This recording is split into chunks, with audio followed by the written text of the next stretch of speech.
गोविंद पारिक में 51 page number पे है हमारा। यहाँ पे सबसे पहले बोला प्राण वायु के अधीन क्या है? जीवन। उदान वायु के अधीन है हमारा बल। प्रधानतम यंत्र बोला है हस्त को और प्रधान है कंकमुख। ठीक है। नेक्स्ट उसके बाद बाल आम्र है जो, या बद्ध केसर आम्र है, पक्व आम्र, उनके क्या क्या लक्षण है। बिल्व वाला इंपॉर्टेंट है। कच्चा बिल्व जो होता है वो कफ वात शामक है, और पक्व विदाहजनक, और पूती मारुत है जो उसको करने वाला होता है। देन आर्द्र मरीच और शुष्क मरीच। कच्ची और पक्व मूली के बारे में बोला, तो कच्ची मूली सर्व दोष नाशक और पक्व मूली को त्रिदोष जनक बोला है, याद रखना है ये। नेक्स्ट फिर उसके बाद चिकित्सा अर्ध, यहाँ पे बोला है चिकित्सा अर्ध। सुश्रुत ने बोला है सिरा वेद को, और चरक ने बोला है बस्ती को। मतलब बाकी जो हम ट्रीटमेंट करते हैं वो एक तरफ, और जो बस्ती है वो एक तरफ, ऐसा बोलते हैं आचार्य चरक। और सिरा वेद को अर्ध चिकित्सा बोला है सुश्रुत ने। आचार्य सुश्रुत ने विषय अर्ध, ठीक है, विषय अर्ध लिख लीजिए, यहाँ पे शल्य विषार्ध लिखा ही है, यानी जो ये हमारा है तंत्र है शल्य तंत्र, उसमें विषय अर्ध यानी जो हम सब्जेक्टिव पार्ट जो पढ़ते हैं, अगर मर्म पढ़ लिया इसका मतलब हमने आधा शल्य को कवर कर लिया है, ऐसा मानते हैं। तो विषय अर्ध किसको? मर्म को बोला है। देन वैद्यकृत जो मर्म होगा, व्रण होगा सॉरी, उसके क्या गुण बताए हैं? आयतश्च विशालश्च सुविभक्तो निराश्रय होता है। फिर सिरोवस्ती अवदान है सुश्रुत का, मतलब फर्स्ट टाइम जो इंट्रोड्यूस किया है वो सुश्रुत ने किया है।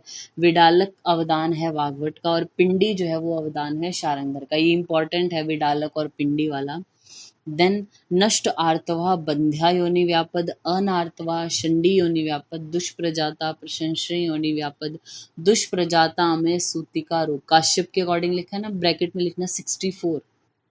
सूतिका रोग आचार्य काश्यप ने 64 बताए हैं। देन कर्णनी योनि व्यापद जो होता है कफ और रक्त की दृष्टि से होता है, इसके नीचे लिख लेना सुश्रुत। सुश्रुत ने बोला कफ और रक्त की दृष्टि से कर्णनी योनि व्यापद। आप लिखिए चरक अनुसार, चरक के अनुसार वात और कफ दोष होता है, चरक अनुसार वात और कफ दोष। देन उसके बाद आता है हमारा जात हारिणी। जात हारिणी की संख्या जो है वो काश्यप के अनुसार यहाँ पे जीवित माताओं में जो जात हारिणियां हैं वो 10 हैं। कुल जो टोटल अगर आपसे पूछी जाए तो 35 हैं, जिनमें से 11 साध्य हैं, 16 जो है वो याप्य हैं, असाध्य हैं 8। और इनमें से भी जो जीवित माताएं हैं, मीन्स क्या बोलते हैं, जैसे कोई फीमेल है अगर वो प्रेगनेंसी स्टेज में है, मतलब वो प्रेग्नेंट है या फिर नहीं भी है, तो उस टाइम पे उसको जो व्यापद होते हैं उनको उनके लिए एक अलग, जैसे सभी ने जो ये योनि व्यापद बताए हैं, इसी तरीके से आचार्य काश्यप ने जात हारिणियों का वर्णन किया है। 35 बताई हैं, उनमें से इसकी कैटेगराइजेशन है साध्य कितनी, याप्य कितनी और असाध्य कितनी। जीवित माताएं जो हैं, मतलब जो लाइव जो मदर रहती हैं ऐसा होने के बाद, वो उसमें 10 होती हैं ऐसी व्याधियां। इनके नोट्स हम आपको प्रोवाइड कराएंगे जात हारिणी के, ठीक है। देन आता है हमारा चरक संहिता में वर्णित कुल रसायन योग जो है वो 63 हैं। तो 63 की नीचे डिवीजन लिखी हुई है। अभ्याम्लकीय पाद में 6 हैं, प्राण कामीय में 37, कर प्रचीतीय में 16 और आयुर्वेद समुत्थानीय में 4। तो हमें कैसे याद रखने ये चैप्टर सीरीज में रसायन वाले? ए पी के ए हमने आपको बताया था, आपका ए पी के ए, और इसमें है कितने? 6, 37, 16, 4। सीरीज में ये वर्ड्स याद रखना, ए पी के ए। देन ए के नीचे लिखे 6, पी के नीचे लिखा 37, के नीचे लिखा 16 और ए के नीचे लिखना है 4। 6, 37, 16, 4, ठीक है। फिर उसके बाद चरक के अकॉर्डिंग वाजीकरण योग टोटल है 50, जिनमें से संयोग सर मूल्य में है 15, आसक्त शीरिकम में है 8, माशपर्ण भृत्य में 15। फिर आयुर्वेद समुत्थानीय लिखा, उसको कट करके लिखिए पुमान जात बलादिकम। पुमान जात बलादिकम अध्याय है, उसमें है 12। तो 15, 8, 15, 12 इस तरीके से। और सीरीज क्या है? Shampoo, SAMPU, SAMPU। तो रसायन और वाजीकरण की जो डिवीजन है वो कैसे याद रखने? आपका शैम्पू APKA ये रसायन है, वाजीकरण में SAMPU, S का मतलब संयोग सर मूल्य, A असक्त शीरिकम, M फॉर माशपर्ण भृत्य और PU का मतलब पुमान जात बलादिकम। 15, 8, 15, 12 इसमें टोटल योग इस तरीके से बताए। फिर उसके बाद हमारा आता है 52 पेज नंबर पे कुछ विशेष प्रकार के ज्वर बोले, तो मंथर ज्वर योग रत्नाकर में वर्णित है, वात विलास अष्टांग संग्रह में, प्रलेपक ज्वर, सुश्रुत संहिता, विषज या औषध गंधज, माधवकर, अप्रजाता जन्य स्त्री ज्वर सुश्रुत ने, ईशान ज्वर पे स्टार लगा लेना, काश्यप ने बताया है, ईशान ज्वर काश्यप। फिर आगंतुक ज्वरों में दोषों का संबंध, तो अभिघातज में होता है वात और रक्त। देखिए वात की इन्वॉल्वमेंट सब में रहेगी। अब अभिघात लगने से क्या होता है, रक्त की प्रवृत्ति होती है ना, ब्लीडिंग होती है जब कोई इंजरी है, तो अभिघातज ज्वर में क्या है, वात और रक्त है। फिर अभिसंगत ज्वर में हाईलाइट करना वात और पित्त, वात और पित्त होता है अभिसंगत ज्वर में, वात और रक्त है अभिघातज में। बाकी जो दो बच गए, अभिचार और अभिशाप, वो होते हैं सन्निपातज। ठीक है, सही साइड में इसके यहीं लिखिए भूताभिसंगत ज्वर, भूताभिसंगत ज्वर आपने लिखा, भूताभिसंगत है हमारा त्रिदोषज। नेक्स्ट है वाग्वट के अकॉर्डिंग भगंदर में शतपोनक है हमारा वातिक, हमें पता है, उष्टग्रीव पैतिक है, परिश्रावी हाईलाइट करना कफज होता है, परिश्रावी कफज है, शंभु का वर्त सन्निपातज है, और उन्मार्गी मतलब आगंतुज। ये 5 तो सुश्रुत ने भी बताए हैं। ठीक है, उन्होंने द्वंद्वज दोषों की वजह से नहीं बताई, ये 5 वर्णित किए हैं जो है वो सुश्रुत ने। 8 भेद बताए हैं वाग्वट ने। तो वाग्वट ने 3 कौन से ऐड किए, परिक्षेपी हाईलाइट करना बहुत बार पूछा जाता है, परिक्षेपी भगंदर में है हमारा वात और पित्त दोष, वात और पित्त। देन है ऋजु भगंदर, वात और कफ होता है। कोई भी चीज जब स्ट्रेट है या ग्रंथि फॉर्मेशन जिसमें होगा, ग्रंथि कभी भी हो वो वात और कफ के साथ ही होगी, इसके बिना नहीं होती। ऋजु भी कोई चीज है तो वो वात और कफ वाला ही आएगा, तो ऋजु भगंदर में वात और कफ दोष है, अर्शो भगंदर में पित्त और कफ। देन भगंदर की चिकित्सा में सुश्रुत अनुसार हाईलाइट करना शतकोनक में अर्ध लांगलक, लांगलक, गो तीर्थ और सर्वतो भद्र। ये भेदन यहाँ पे लिखा है, बट श्लोक में जब वहां पे बोला गया ना तो छेदन बोला गया। कहने का मतलब क्या है, जब हम ट्रीटमेंट करते हैं तो उसमें इस तरीके के हमने इंसीजन देने होते हैं, तो है वो इंसीजन ही, मतलब जो हम भेदन करें, लेकिन वहां पे वर्ड छेदन है, तो याद रखना अर्ध लांगलक, लांगलक, गो तीर्थ, सर्वतो भद्र, ये छेदन के भेद बोले हैं वहां पे, मतलब छेदन लिख के आया है साथ में। और अग्नि कर्म करते हैं।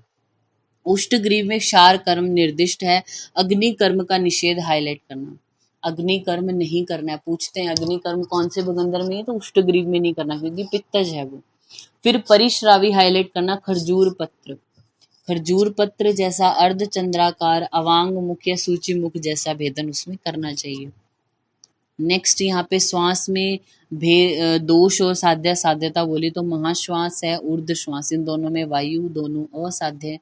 छिन्न में वात के साथ कफ भी ऐड हो गया, ये भी असाध्य है। तमक श्वास में कफ है और ये याप्य होती है, ये चरक के अकॉर्डिंग है। सुश्रुत ने कृच्छ साध्य बोला है, लिख लीजिए यहीं पे, सुश्रुत कृच्छ साध्य। फिर शुद्ध श्वास है हमारी वात की वजह से और साध्य होती है। ज्वर अतिसार और रक्त अतिसार का वर्णन माधव निदान में मिलता है। देन विसर्प में दोष है, विसर्प जो है वो 7 प्रकार का बोला, तो पहले तो दोष अनुसार है वात, पित्त, कफ और सन्निपातज। फिर जो द्वंद्वज है तो आग्नेय किसकी वजह से, वात क्या होती है, योगवाही बोला है वात को। जैसे ज्वर जब चिकित्सा अध्याय हम पढ़ते हैं चरक संहिता में, तो वहां पे वात को बोला कि योगवाह होता है, योगवाह संयोग योगवाह संयोग वायु तस्म्याद उभयात कृतः, दोनों काम करने वाला होता है। तहा कृत तेजसाम युक्त, अगर तेज से युक्त हो जाए तो दहा करने वाला, और शीत कृत सोम शंश्यान, यानी कफ के साथ जब मिल जाता है तो ठंड करने वाला होता है। ठीक है, तो पित्त आग्नेय होता है, तो वात के साथ, पित्त के साथ क्या वात भी ऐड है, तो आग्नेय विसर्प में हमारा वात और पित्त है। ग्रंथि जैसा कि हम पहले ही बता चुके हैं वात और कफ से ही बनती है हमेशा। फिर कर्दम में बच गए कौन, पित्त और कफ। नेक्स्ट कीट की संख्या 67 बोली, जिसमें वातिक 18, पैतिक 24, कफज 13, सन्निपातज 12, मूषक विष हैं हमारे 18, वृश्चिक की संख्या है तीक्ष्ण, उसमें मंद, मध्यम और तीक्ष्ण कितने हैं वो बताया गया है। तो ये एक बार क्वेश्चन पूछा हुआ है, मंद, मध्यम और तीक्ष्ण जो वृश्चिक है उनकी संख्या कितनी है, रेशियो 12 + 3 = 15, 12 + 3 = 15 होता है, ये हमें पता है। तो मंद, मध्यम और तीक्ष्ण, तीक्ष्ण सबसे ज्यादा है ऐसा। लूता की संख्या सुश्रुत ने 16 बताई। ठीक है, 8 असाध्य हैं, 8 कृच्छ साध्य हैं। तो लूतास्तु द्विविधा, अगर आपसे पूछा जाए लूता के प्रकार, तो 2 प्रकार की होती हैं, असाध्य और कृच्छ साध्य। अगर पूछा जाए लूता की संख्या, तब आपको 16 टिक करना है। ठीक है, फिर नेक्स्ट आता है हमारा 53 पेज नंबर पे, हाईलाइट करना लूता में विष का अधिष्ठान होते हैं 7, लूता में विष के अधिष्ठान होते हैं 7 और लूता में चिकित्सा के उपक्रम 10 बताए हैं।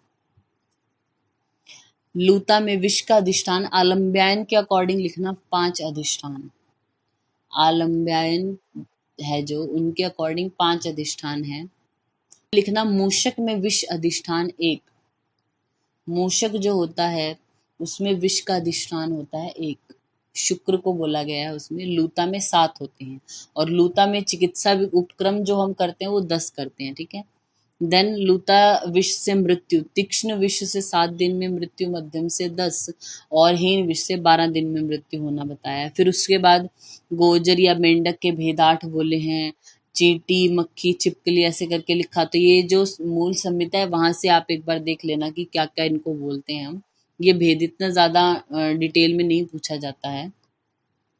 फिर आता है हमारा चरक के अनुसार दोष आधिक्य, ये इंपॉर्टेंट है। वात प्रधान होते हैं उच्चटिंग और वृश्चिक विष, वात पित्त प्रधान है हमारा कीट विष और कफ प्रधान होता है कर्णभ विष। चरक के अकॉर्डिंग व्रण 2 प्रकार का, व्रण के भेद जो है वो 20, नानत्व भेद से 20 प्रकार का। दुष्ट व्रण के 12 भेद हैं, व्रण दोष 14 है, ये हाईलाइट करना। व्रण की गंध, गंध 8, श्राव 14, व्रण के उपद्रव 16 और व्रण के उपक्रम ट्रीटमेंट 36 बताए और सुश्रुत ने 60 बोले हैं, 60 उपक्रम बोले हैं व्रण के। फिर आते शुक्र दोष, चरक के अकॉर्डिंग 8, सुश्रुत के अकॉर्डिंग लिखना 11, सुश्रुत के अनुसार 11 है ये, ठीक है।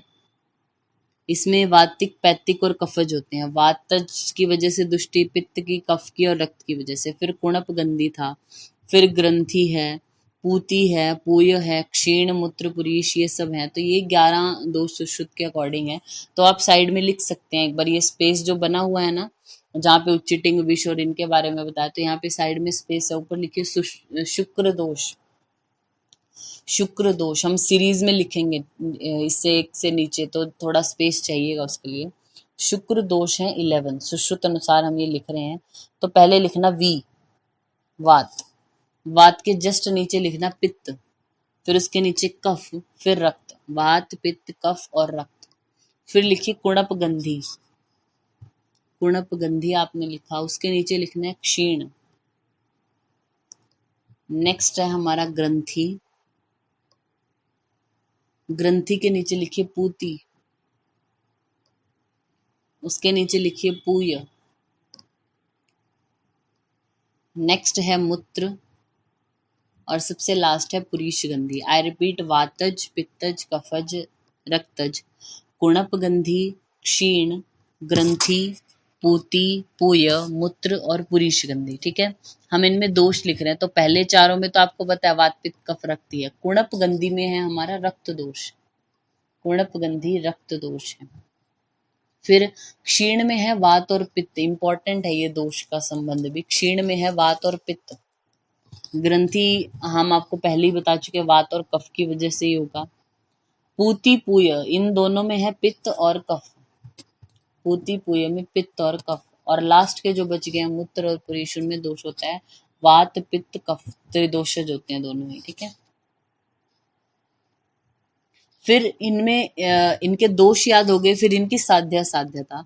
तो पहले जो 4 हैं वो होते हैं हमारे साध्य, 4 हैं साध्य, 5 हैं कृच्छ साध्य, 5 आर कृच्छ साध्य, और लास्ट के जो 2 हैं मूत्र और पुरीश गंधी वो होते हैं असाध्य, असाध्य आपने लिखा।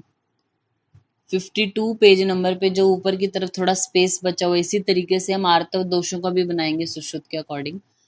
आर्तव दोष उन्होंने वो 11 ही बताए और सेम यही नाम लिखने हैं आपने, वात पित्त कफ रक्त, कुणप, क्षीण, ग्रंथि, पूती, पूय, मूत्र और पुरीश, ठीक है। यही नाम लिखने हैं, जो सेम हमने शुक्र दोषों के लिखे ऐसे ही आर्तव के भी लिखने हैं, बट दोष भी सेम होंगे। वात पित्त कफ रक्त पहले में, कुणप गंधी में रक्तज होगा, क्षीण वात पित्त, ग्रंथि में वात कफ, पूती पूय में पित्त कफ, मूत्र पुरीश में त्रिदोष होंगे। बस साध्य साध्यता चेंज हो जाएगी। जो पहले 4 हैं आर्तव दोषों में, वात पित्त कफ और रक्त, इनकी वजह से जो पहले 4 हैं वो है साध्य। लिखिए आर्तव दोषों में जो पहले 4 हैं वो साध्य हैं और बाकी जो 7 बच गए वो असाध्य। बाकी के 7 असाध्य। सुश्रुत के अनुसार यहाँ पे लिखा हुआ है ना, जो दोष हम पढ़ रहे थे, देखिए वात पित्त श्लेष्मज, फिर रक्तज जो है, और गुणप गंधी। मतलब रक्तज अलग है, गुणप गंधी में रक्त दोष है, ग्रंथि में वात कफ, पूती पूय में पित्त कफ है, क्षीण वात पित्त है, मूत्र पुरीस्थित दोष। फिर राइट साइड में देखना, कृच्छ साध्य 4 लिखे, उसको कट करके लिखना 5। कृच्छ साध्य जो है वो 5 हैं, असाध्य 2 हैं, असाध्य 2 हैं, और साध्य हैं 4। ये करेक्ट कर लीजिए, 4 साध्य हैं, अलग से भी लिखना हो आपको तो लिख सकते हैं। 4 साध्य हैं शुक्र दोषों में, 5 कृच्छ साध्य और 2 हैं असाध्य। आर्तव दोषों में जो पहले 4 हैं वो है साध्य, और बाकी के 7 असाध्य। नेक्स्ट है मैथुन स्थिति के अनुसार दोष प्रकोप। तो स्त्री अगर उत्तान शयन करके जो है वो मैथुन सेवन करती है तो दोष सम अवस्था में रहेंगी। अगर न्युब्ज अवस्था में होती है तो वात प्रकोपित होगा, दक्षिण करवट में कफ और वाम में पित्त प्रकोपित होता है। नेक्स्ट जो हमारे दशमानी हैं, मीन्स जो हमें ये पड़े हैं महाकषाय, उनमें क्या है सबसे ज्यादा प्रयुक्त होने वाले द्रव्य। तो मधुक जो है वो 11 बार रिपीट हुआ है, पिप्पली 9 बार है, और हरितकी और बदर है, आप लिख सकते हैं 7-7 बार वो रिपीट हुए हैं, हरितकी और बदर 7 टाइम रिपीट हुए हैं। नेक्स्ट उसके बाद है हमारा विरेचन के आश्रय हैं 6, मूलम पत्रम फलम पुष्पम त्वक शीर सार एवच। त्वक आदि ये जो लिखा है, आप लिखना शिरोविरेचन, शिरोविरेचन 7 आश्रय, शिरोविरेचन के 7 आश्रय हैं। तो उन्होंने क्षीर को नहीं माना, बाकी जो ये 5 है, मतलब मूल पत्र फल पुष्प त्वक, ये 5 प्लस में कंद और निर्यास लिख लेना, कंद और निर्यास। उन्होंने 5 प्लस में कंद और निर्यास माने हैं, क्षीर को नहीं माना। तो शिरोविरेचन के 7 आश्रय और विरेचन के 6 आश्रय हैं। वमन के योग 355, विरेचन के योग 245 लिखा है भले ही यहाँ पे, लेकिन अगर आपसे पूछा जाए आचार्य चरक के अकॉर्डिंग विरेचन के योग कितने हैं तो आपने 600 बताना है, ठीक है। क्योंकि चैप्टर में उन्होंने क्या वमन और विरेचन दोनों को एक ही वर्ड से बताया है, वो है विरेचन। तो विरेचन में दोनों ही इंक्लूड होते हैं। तो ये जो चैप्टर स्टार्ट हुआ था षड विरेचन शताश्रितीय अध्याय, तो हमने बताया था इस चैप्टर का नाम क्यों है, या तो विरेचन के 6 आश्रय हैं इस बेसिस पे, या फिर विरेचन के 600 योग हैं उस वजह से बताया गया। तो विरेचन के आश्रय पूछे जाए तो 600 आप टिक करेंगे, मोर करेक्ट। 600 नहीं है then you can go with 245, okay. और वमन के अलग अलग से पूछे जाए तो आप 355 बता सकते हैं। नेक्स्ट उसके बाद आता है हमारा 54 पेज नंबर पे, यहाँ पे है वमन के योग बताए गए हैं। तो मदन जी धावक, ऐसे हमने याद किया था, मदन फल के आगे लिखना मदन, जिमुतक के आगे आपने लिखा जी, इक्ष्वाकु के आगे लिखना ई, धमार्गव के आगे धा, कुटज के आगे लिखिए व, कुटज मतलब वत्सक भी होते हैं ना, तो व, और लास्ट है कृतवेदन के आगे लिखना है क। तो मदन जी धावक, इस सीरीज में हमें चैप्टर्स नेम याद हो गए और इसी सीरीज में इनकी नंबरिंग याद करनी है, 133, 39, 45, 60, 18, 60, इस तरीके से। फिर विरेचन के योग हैं हमारे, पहले श्यामा त्रिवृत यानी निशोथ के आगे लिखना श्यामा त्रिवृत, तो उसके 110। फिर चतुरंगुल यानी अमल तास के हैं हमारे 12, तिलवक के हैं यानी लौद्र के हैं 16, सुधा या स्नूही जिसको हम बोलते हैं उसके हैं 20, सप्तला शंखनी के 39, दंती द्रवंती के 48 हैं। श्यामा के 4 तिल, सुधा के 7 दांत, ऐसे आप याद कर सकते हैं। श्यामा के 4 मतलब चतुरंगुल, तिल मतलब तिलवक, और सुधा के 7, सुधा के 7, 7 का मतलब सप्तला शंखिनी, दांत मतलब दंती द्रवंती। 110, 12, 16, 20, 39 और 48, इस तरीके से। फिर उसके बाद यहाँ पे संभाषाएं बताई गई हैं। आप एक बार ये जो वमन और विरेचन के योग है इसके ऊपर एक लिखना, कल्प स्थान में, कल्प स्थान में 15 द्रव्यों का वर्णन, 15 द्रव्यों का वर्णन आया है, ठीक है। नॉर्मली चैप्टर जो है हमें पता है 12 है, तो कई बार हम ध्यान नहीं देते, बहुत जल्दी में आपसे पूछा कि कल्प स्थान में कितने द्रव्य हैं, द्रव्यों का वर्णन है, तो हम 12 टिक कर देते हैं, ऐसा नहीं है। देखिए सप्तला शंखनी और दंती द्रवंती एक ही चैप्टर में 2-2 ड्रग्स के बारे में बताया है, तो ये हमारा जो है वो 15 है। और श्यामा त्रिवृत उनको भी 2 को बताया है एक ही चैप्टर में, तो 15 द्रव्यों का वर्णन है। फिर नेक्स्ट आता है हमारा संभाषा परिषद। तो वात कला कलिय, पहले सबसे यहाँ पे बताया चरक सूत्र 12 है वात कला कलिय अध्याय। तो आप लिख लीजिए पहले, चरक संहिता में 7 संभाषा, चरक संहिता में टोटल 7 कॉन्फ्रेंसेस हुई हैं, 7 संभाषाएं, जिनमें से 4 जो हैं वो सूत्र स्थान में है, 1, 12, 25 और 26। फर्स्ट चैप्टर, 12 चैप्टर, 25 और 26 में। फिर शारीर जो स्थान है उसमें 3 और 6 नंबर चैप्टर में, मतलब 2 बार संभाषा आई है शारीर स्थान में। और लास्ट है हमारा सिद्धि स्थान, तो सिद्धि स्थान के जो है वो 11वें अध्याय में आई है। तो सबसे पहले यहाँ पे बोला हमारा वात कला कलिय अध्याय के बारे में डिस्कस किया गया। तो इस संभाषा परिषद में हाईलाइट करना, 8 ऋषियों ने भाग लिया, 8 ऋषियों ने। फिर सबसे पहले कुश सांकृत्यायन जो थे उन्होंने क्या किया है, वात के गुण बताए हैं। तो ब्रैकेट में लिखना 6 गुण। उन्होंने जब यहाँ वात के गुणों का वर्णन किया तो 6 गुण हैं जो वो बताए हैं। फिर कुमार शिरा भारद्वाज ने प्रकोप के कारण बताए कि वात का प्रकोप होता क्यों है। कांकायन ने शमन के कारण बताए हैं। बडिश आचार्य ने शमन और कोप की जो प्रोसीजर है, जो होता है पूरा डिटेल में, उसको बयान किया है।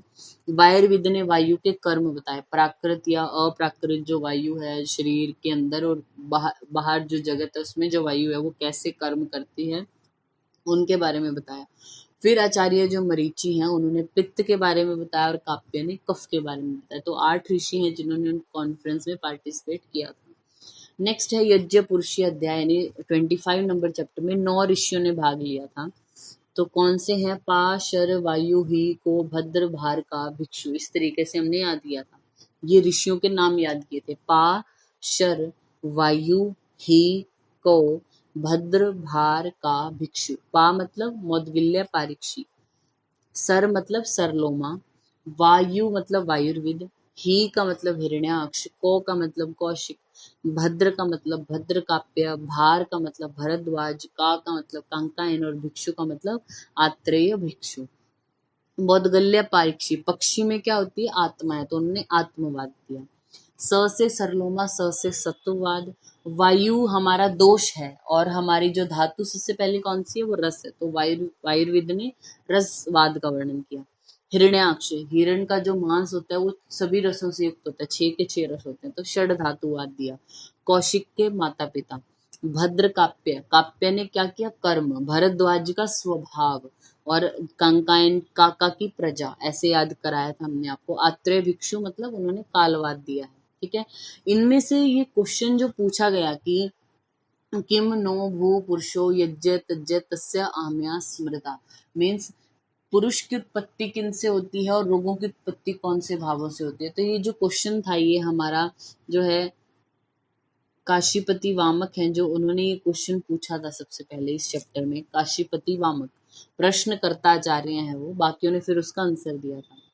नेक्स्ट 26 नंबर चैप्टर में है रस विषयक संभाषा, रस को लेकर संभाषा हुई थी। तो इसमें 10 ऋषियों ने पार्टिसिपेट किया था। कौन से हैं हमारे, सबसे पहले हैं भद्र काप्य। भद्र काप्य के आगे लिखना बी, शाकुंत्य के आगे लिखना एस, मौदगिल्य पूर्णाक्ष के आगे लिखना पी, BSP, देन आता है हमारा हिरण्याक्ष के आगे लिखना H, कुमार शिरा भरद्वाज के आगे लिखना B, BSP HB, फिर लिखिए वायुर्विद के आगे V, और निमि के आगे भी लिखा अपने V। निमि के आगे क्यों लिखा, विदेह निमि नाम है इनका पूरा, विदेह निमि, तो V। लास्ट है हमारा धमार्ग, सॉरी पहले यहाँ पे है बडिश धमार्गव है ना, तो बी लिखिए धमार्गव के आगे बी। और लास्ट है कांकायन, कांकायन के आगे आपने लिखा के, तो BSP HB VV BK, ऐसे करके आपको ये याद रखना पड़ेगा, क्योंकि इससे आपको क्या फायदा रहेगा कि कितने कौन से आचार्य ने कितने रस बोले हैं, क्योंकि सीक्वेंस में सबने पहले ने 1 बोला, फिर दूसरे ने 2, तीसरे ने 3, चौथे ने 4, इस तरीके से बढ़ते हुए जा रहे हैं, इसलिए याद रहेगा आपको। भद्र काप्य ने 1 ही रस बोला है, मतलब जल और रस जो होता है वो एक ही है, अलग नहीं है। शाकुंत्य बोलते हैं कि 2 रस होते हैं, वो भी कौन से, छेदनीय और उपशमनीय, याद रखना है कितने रस हैं और कौन से हैं। फिर पूर्णाक्ष हैं जो उन्होंने बोले 3 रस होते हैं, छेदनीय, उपशमनीय और साधारण। हिरण्याक्ष बोलते हैं 4, स्वादु हितकर, स्वादु अहितकर, अस्वादु हितकर और अस्वादु अहितकर। कुमार शिरा भरद्वाज ने 5 रस बोले, वो भी महाभूतों के अनुसार। वायुर्विद ने 6 रस बोले, याद रखना वायुर्विद 6 रस बोलते हैं, लेकिन मधुर अम्ल लवण कटु तिक्त कषाय नहीं बोला उन्होंने गुरु लघु शीत उष्ण स्निग्ध रुक्ष को बोला है, ठीक है, ये याद रखना है। नेक्स्ट विदेह निमि ने बोले 7 रस, मधुर अम्ल लवण कटु तिक्त कषाय और क्षार। बडिश धामार्गव ने बोले हैं 8, मधुर अम्ल लवण कटु तिक्त कषाय क्षार और अव्यक्त। कंकायन के हाईलाइट करना असंख्य, कंकायन ने असंख्य रस बोले हैं, ठीक है।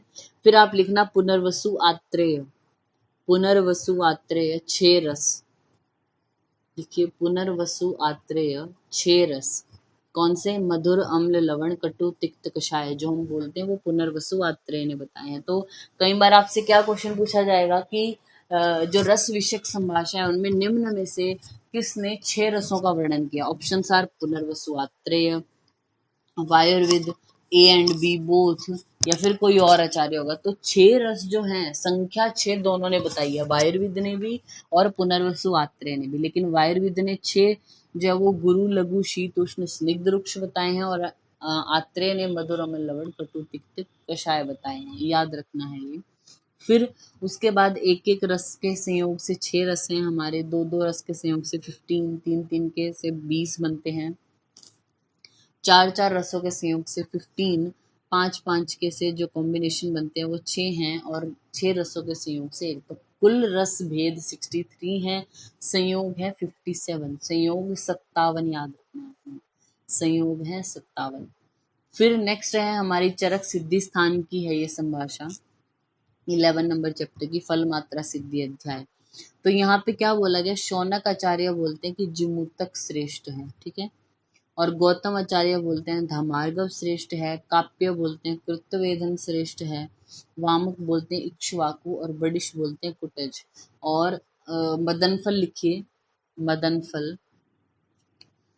आत्रेय बोलते हैं, आत्रेय ने बोला है मदनफल श्रेष्ठ है क्योंकि सभी रोगों को वो हरता है, ब्रैकेट में लिखना सर्व रोग हर, सर्व रोग हर होता है मदनफल, आत्रेय ने उसको श्रेष्ठ बोला, ठीक है।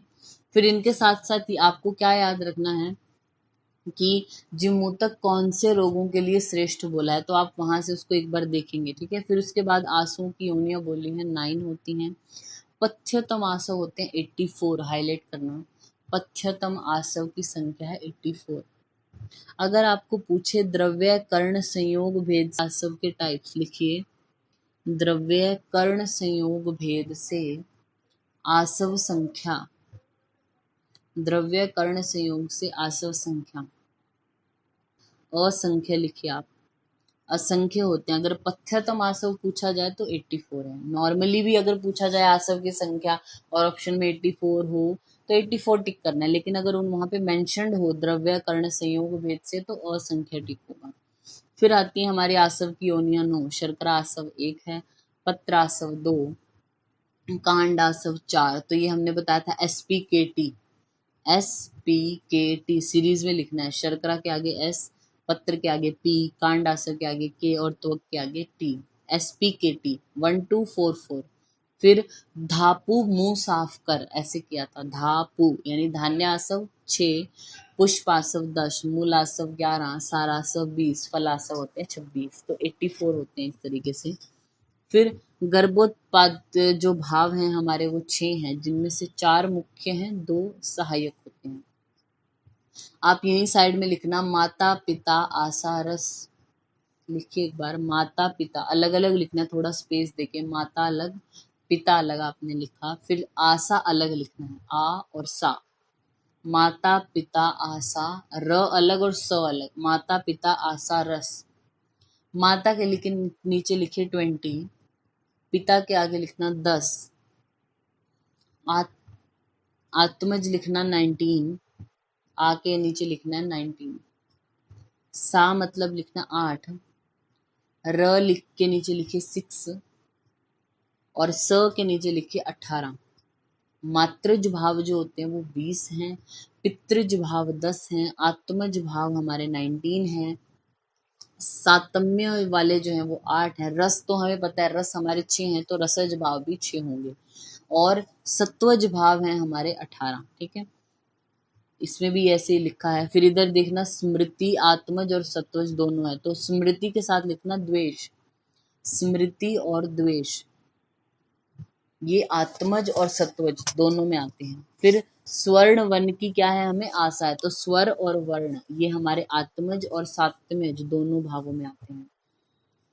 फिर लिखना उत्साह, साइड में लिखना उत्साह, एरो करके लिखना सत्वज और रसज भाव। उत्साह जो है हमारा सत्वज भावों में भी आता है और रसज भावों में भी। नेक्स्ट, यंत्र जो होते हैं हमारे 6 होते हैं, यंत्र के गुण 6 हैं, सॉरी यंत्र के प्रकार 6 हैं, यंत्र की संख्या पूछी जाए तो 101 है, लिख लेना यहीं पे, यंत्र की संख्या 101 है, यंत्र के प्रकार 6 हैं, टाइप्स पूछे, गुण 6 होते हैं, दोष लिखना 12, यंत्र के दोष होते हैं 12 और यंत्र के काम कर्म होते हैं 24। फिर राइट साइड में लिखा है शस्त्र के बारे में, तो शस्त्र की संख्या सुश्रुत अनुसार 20 है, भागवत के अकॉर्डिंग 26, गुण है शस्त्र के 6, दोष हैं 8, भेद कट करके लिखना कर्म, शस्त्र कर्म लिखना 8 होते हैं। फिर कर्ण संधान की विधियां 15 है, कर्णपाली के उपद्रव हाईलाइट करना 10, आचार्य सुश्रुत ने कर्णपाली के उपद्रव बताए हैं 10, हालांकि उन्होंने कर्णपाली के रोग 5 बताए हैं लेकिन उपद्रव 10 हैं उनके। शल्य के प्रकार 2 हैं, शल्य की गतियां 5 प्रकार की, यही लिखना अष्टांग हृदय 5, अष्टांग हृदय AH लिख दीजिए, अष्टांग हृदय के अकॉर्डिंग भी शल्य की गतियां 5 ही हैं, अष्टांग संग्रह के अकॉर्डिंग 3 है, अष्टांग संग्रह ने शल्य की गतियां 3 बताई। तो सपोज आपको क्वेश्चन आता है कि वाग्भट के अनुसार शल्य की गतियां, तो आपको 3 टिक करना है क्योंकि हम इससे अष्टांग संग्रह से लेते हैं वाग्भट का मतलब। ठीक है, शल्य के भेद 2 हैं, शल्य निर्हरण के उपाय 15। फिर आगे बताया कंडरा हाईलाइट करना 16, टोटल नंबर तो आपको पता हुआ है क्या होता है ना, जैसे कंडरा कितने, सीमंत कितने, जाल कितने हैं, ये सब बहुत मतलब लास्ट तक आते आते शरीर के पार्ट के अकॉर्डिंग आपको नहीं याद रहने वाला, भी आप याद भी कर लेते हैं क्योंकि एंड में जाके बहुत कंफ्यूज हो जाते हैं क्योंकि इतना सारा मैटर होता है आपको याद रखने का। एटलीस्ट आपको उनका टोटल नंबर जरूर याद हो, जैसे कंडरा 16 होती हैं, जाल 16 हाईलाइट किया, कुर्च 6 होते हैं, रज्जू जो होते हैं वो 4 होते हैं, हाईलाइट कर लीजिए इनको, सिर्फ इनकी संख्या। फिर नेक्स्ट आता है 56 पेज नंबर पे, सेवनी जो होती है वो 7 है। ठीक है, फिर हमारे इसमें सेवनी वाला इंपॉर्टेंट है, ये सिर में 5, जीवा और मेढ्र में 1। आगे एक श्लोक का वर्ड लिखना, ता परिहरितव्या शस्त्रेण, सेवनी के आगे आपने लिखा ता परिहर्तव्या शस्त्रेण, शस्त्र से इनको बचाना चाहिए, तो ये सेवनी के लिए आया है।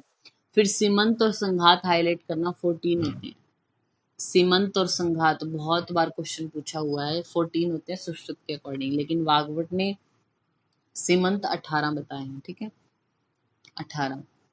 फिर नेक्स्ट है हमारी मूल सिराएं हैं 40, कुल सिराएं अगर आपको सिंपल लिख के आए सिराओं की संख्या तो 700 टिक करेंगे, मूल सिराएं पूछा गया तो सिर्फ 40 ही हैं। ठीक है, फिर आगे कोष्ठ में कितनी शाखा में ये सब बताया, अवेद्य हाईलाइट करना 98 होती है, अवेद्य सिराएं 98, यही लिखना दुर्वेद्य सिराएं, बहुत इंपॉर्टेंट है, बहुत कंफ्यूज होते हैं इसमें सभी लोग होते हैं। दुर्वेद्य सिराएं लिखना 20, जिनका दुर्वेदन हो जाता है वो होती हैं 20, अवेद्य जिनको वेदन करना ही नहीं है वो 98 हैं, टोटल सिराएं 700 हैं, मूल सिराएं 40 हैं, ये याद रखना है आपको। ठीक है, फिर है गुदा का प्रमाण, यहाँ पे बोला अर्ध पंचांगुल, अर्ध पंचांगुल 5 में से आधा कम करना है यानी 4.5 अंगुल आएगा। ठीक है, श्लोक का वर्ड आए तो अर्ध पंचांगुल को आपने इंपॉर्टेंस देनी है, अगर ऐसे हिंदी में लिखा है 4.5 अंगुल 5.5 तो 4.5 टिक करना है फिर उसको। ठीक है, गुदवलियों का परिमाण यहाँ पे बताया गया है, चतुर अंगुल आयतम 4 अंगुल होगी और वर्ण उनका गज तालु निभश्च। फिर प्रवाहिणी, विसर्जनी और संवर्णी PVS ऐसे होते हैं, 1.5 अंगुल की दूरी पर ये स्थित होती हैं।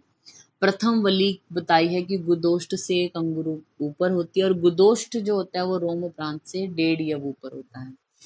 फिर एक वर्ष पुराना गलगंड और शलीपद असाध्य है, 1 वर्ष पुराना अर्शकृच्छ साध्य है, 3 वर्ष पुराना अर्दित इंपॉर्टेंट है, ये पांचों ही डिजीजेस बहुत इंपॉर्टेंट है। 3 वर्ष पुराना अर्दित असाध्य बोला है, 1 वर्ष पुराना वातरक्त याप्य है, 13 वर्ष पुराना उन्माद असाध्य है। सभी की जो है वो क्रॉनिसिटी कितना क्रॉनिक होगा और उसकी क्या कंडीशन है, मतलब वो याप्य कहा जाएगा, असाध्य की कैटेगरी में आएगा, कृच्छ साध्य आएगा, वो आपको याद रखना है, ठीक है। फिर खरनाद ने जो वो रोहिणी की मारकता बताई, त्रिदोषज है तो सद्य मारक है, पैतिक है तो 5 दिनों में, कफज है तो 3, वातिक है तो 7। सुश्रुत के अनुसार अधिमंथ वाली याद रखनी है आपने, यहाँ पे लिखना VPKR, वात पित्त कफ रक्त, VPKR आपने लिखा, V के आगे लिखना 6, पित्त के आगे लिखना 0, कफ के आगे 7 और रक्त के आगे 5। 60 75, 60 और 75, 6075 आपने याद रखना है। मतलब जो वातिक जो अधिमंत है वो 6 रात्रि में मारक है, पित्तज वाला सद्य है मतलब तभी के तभी मारक है, कफज वाला जो है वो 7 रात्रि में, रक्त वाला 5 रात्रि में। फिर मूल विष 8 बताए हैं, पत्र या पुष्प विष 5 हैं हमारे, फल विष 12 हैं, निर्यास त्वक सार वाले 7, शीर वृष 3 है, धातु 2 और कंद वाले होते हैं 13, तो टोटल स्थावर विष 55। अति उग्रतम कंद विष के आगे आप लिखना अति उग्रतम, इनमें भी सबसे ज्यादा पोटेंट जो होते हैं वो कंद विष बताए गए हैं, ठीक है, अति उग्र होते हैं कंद विष। फिर व्रण की गंध में दोष भेद बोला, कटु गंध होती है वात की, तीक्ष्ण जो गंध है वो पित्त की, विस्र गंध हाईलाइट करना कफ की। वैसे हम दोषों की जब बात करते हैं तो किसी भी चीज से स्मेल आती है ना, अगर विश्र गंध जो आती है वो पित्त की वजह से होती है, लेकिन गंध यहाँ पे वर्ण की जो गंध है उसमें विश्र गंध कफ की वजह से बताया आचार्य सुश्रुत ने। कटु गंध वात की, तीक्ष्ण पित्त की, विस्र हाईलाइट करना कफ की, लोह गंध है रक्त की, और नेक्स्ट पेज पे है लाजा सदृश्य है वात पित्त में, अत्सी सदृश्य है वात कफ में, और तेल सदृश्य है पित्त कफ में। और नीचे ये 56 में यहाँ पे कर्णपाली के रोग और में दोष प्राधान्य बोला, हाईलाइट करना परिपोट, परिपोट हमारा वातिक है, उत्पात हमारा पित्त रक्तज है, उन्मंथ में कट करके इसको लिखना वात कफज, उन्मंथ होता है वात कफज। फिर राइट पेज पे हाईलाइट करना दुख वर्धन है त्रिदोषज, दुख वर्धन है हमारा त्रिदोषज। परिलेही हाईलाइट करना कफ रक्त और कृमि, कफ रक्त और कृमि आपने हाईलाइट किया। तो आज हम 56 ये जो पेज है यहीं तक करते हैं इसमें।